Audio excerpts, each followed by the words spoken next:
I think one of the things as well that's important to talk about is, I mean, three of us having this discussion are women as well, and that's not something you can remove from the reactions that you get. The Yeah. number, I absolutely guarantee, would put every penny in my savings account on the line to bet if my Zelda clip had gone viral, the reaction would have been massively different had it been a man. Because as wonderful as a lot of people were about it, the top rated comments on YouTube and on Reddit and on a lot of other websites were, I didn't know there was a kitchen dungeon in Zelda, and this is why women shouldn't play video games, Mm-hmm. and women are too Yeah. dumb to even find the tutorial. And there were a lot of people replying to them being like, you realize she beat the divine beasts without knowing how to parry, without knowing how to side hop, without knowing how to backflip, and you're criticizing her as a gamer? Like, maybe that means it's more impressive that she figured out how to do all of these boss fights without it. But you kind of end up carrying the weight of, like, you're representing your entire gender with this one thing that went viral and feeling even more pressure to, like, defend, like, women can be gamers too. And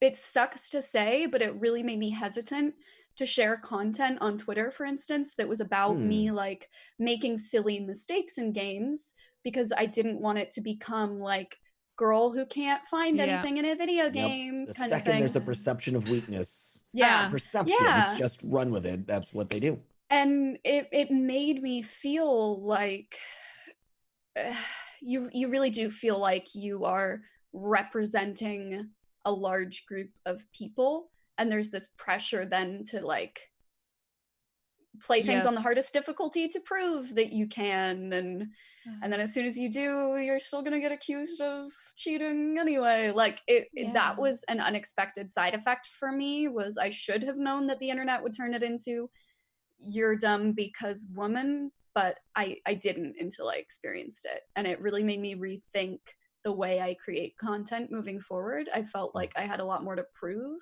Yeah. And that sucked. Well, that's the thing about gaining exposure and going viral. We work so hard to curate our communities to make sure they're safe, welcoming, kind spaces for us. And when you're being exposed to the internet against your will, you don't have the moderators there to protect you. You are seeing everything and you can't stop it. On Twitter, we can choose who we follow, but like when you are being exposed to that many people on the internet, you have no control over it.